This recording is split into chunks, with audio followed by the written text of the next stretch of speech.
Yes, hi, this is a continuation of the other video.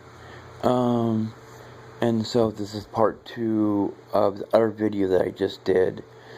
This is it, I want to make it clear.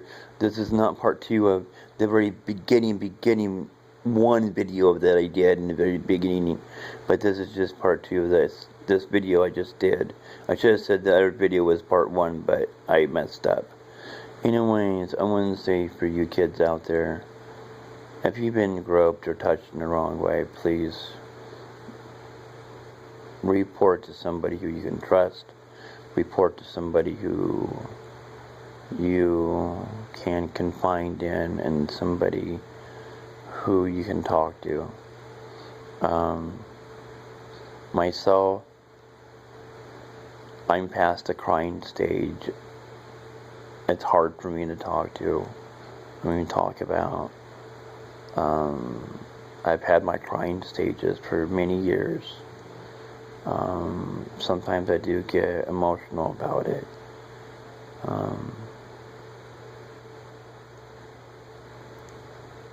But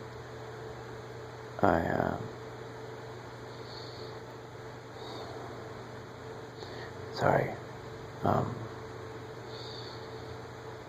My MS has really messed me up. I don't have parents that I can go to. I don't have, I have a wife that's, God, my wife is the most incredible woman you would ever meet. She's amazing. And that's you, Shelly Marlise Adams. She's amazing. She is. She's absolutely amazing. She's protected my heart. She's protected my soul. She's protected everything about me to keep me safe. She protected me from my father. She's protected me from my mother and brother. And I want this tape to be about my MS, how long I've had it, about them, what they did to me. Just some things that need to be talked about. I've been going to therapy for over 5 years now, over 8 years.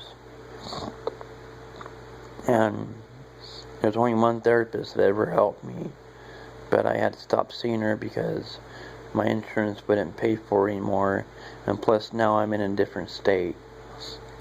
My current therapist, well, he's a nice guy. He's easy to talk to, but he treats me like a friend and not like a patient. So we really don't get much accomplished. My dad molested me from the age of 4 years old to 16.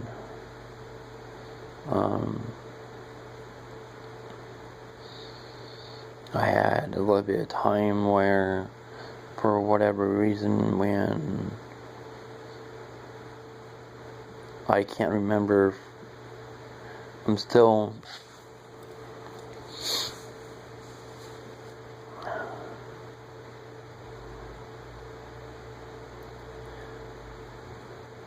a couple years ago is when it started coming back to me. Memories of it.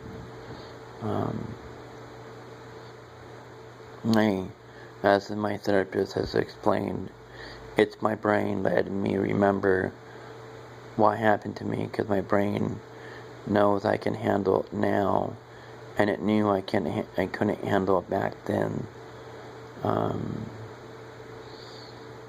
I remember the first time my dad molested me, and he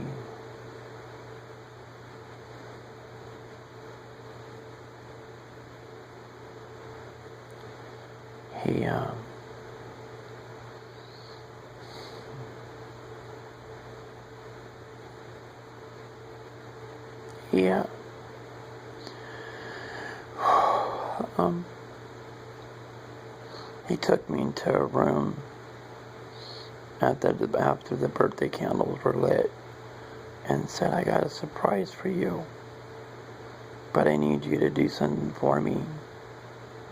And he says, I want to show you something. He says, it's a really great gift. And I remember he pulled down his pants, and basically, you guys know what came next. I'm not gonna go there. I can't. I just can't. Just put your mind together and know that what came next. I mean, I can't do this. Maybe I can't do this. That man hurt me so bad.